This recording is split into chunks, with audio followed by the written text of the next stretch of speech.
അപ്പൊ ഞാൻ ഇന്ന് വന്നേക്കുന്നത് വേറെ എങ്ങോട്ടും അല്ല കേട്ടോ. ഞാൻ എന്റെ വീടിന്റെ അടുത്ത് തന്നെയാണ് ഈ റംബൂട്ടാൻ ഉണ്ടായി കിടക്കുന്നത് കേട്ടോ. അപ്പൊ നമുക്കൊരു റംബൂട്ടാൻ ഒന്ന് കഴിച്ചു നോക്കാം, എങ്ങനത്തെ ടേസ്റ്റ് ആണെന്ന് അറിയണമല്ലോ. ഇത് സാധാരണ പോലത്തെ റംബൂട്ടാൻ അല്ല എന്നാണ് ആ വീട്ടിലുള്ള ആള് പറഞ്ഞത് കേട്ടോ. അപ്പൊ നമുക്കൊന്ന് ടേസ്റ്റ് ചെയ്ത് നോക്കാം. ഈ റംബൂട്ടാൻ ഒന്ന് പറിച്ചു നോക്കാട്ടാ. അതായത് മതിലുമ്മ കയറി ഒന്ന് പറിച്ചു നോക്കിയാലോ. മതില് പൊളിഞ്ഞു പോകോ? ഇല്ല. അമ്മ കയ്യത്തള്ള കിട്ടണ കിട്ടൂല. എന്തായാലും ഇവിടെ ഒരു റംബൂട്ടാൻ ചെറുത് നിക്കണ്ട് കേട്ടാ. അതൊന്ന് പറിച്ചു നോക്കാം.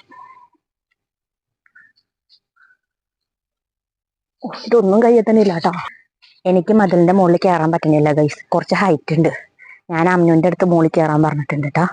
അപ്പൊ അവൾ ആ മുകളിൽ നിന്ന് അത് പറിക്കുമ്പോ ഒന്ന് നമുക്ക് ടെസ്റ്റ് ചെയ്ത് നോക്കാം. എഴുത്തത് നോക്കി പറിച്ചോട്ടാ.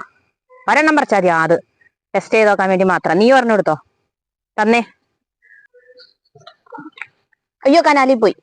അയ്യോ അത് കനാലിൽ പോയി. മതി മതി മതി, ടെസ്റ്റ് ചെയ്ത് നോക്കിട്ട് പറിച്ചാൽ മതി. മതി മതി, നോക്കട്ടെ. തന്നേ.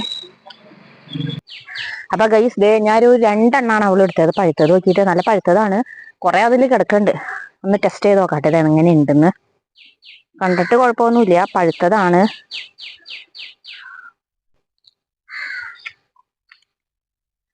കണ്ട നല്ല പഴുത്തതാണ് ട്ടാ.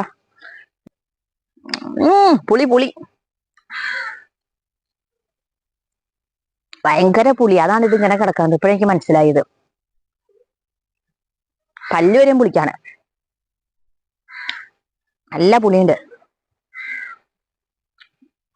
പുളിയുള്ള റംബൂട്ടാൻ ആർക്കെങ്കിലും വേണമെങ്കിൽ ഇതേ ഇവിടെ വന്നു കഴിഞ്ഞിട്ടുണ്ടെങ്കിൽ പറയാട്ടോ. നമുക്ക് വേണമെങ്കിൽ അച്ചാറ് വരട്ടെ. ഇത് ഉപ്പിലിട്ട് നോക്കി കഴിഞ്ഞാൽ അറിയാറുണ്ട് എങ്ങനെ ഉണ്ടാവും. അത്രയും പുളി ഇതിനുണ്ട് കേട്ടാ. ഉപ്പിലിട്ട് ചിലപ്പോൾ നല്ല ടേസ്റ്റ് ഉണ്ടാവും. അത്രയും പുളിയാണ്. പുളിയുള്ള റംബൂട്ടാൻ എല്ലാവർക്കും മനസ്സിലായില്ലേ? ഇതാണ് പുളിയുള്ള റംബൂട്ടാൻ. ഇത് ഉപ്പിലിട്ട് നോക്കി ഒന്ന് തിന്നു നോക്കണം. ഓക്കെ.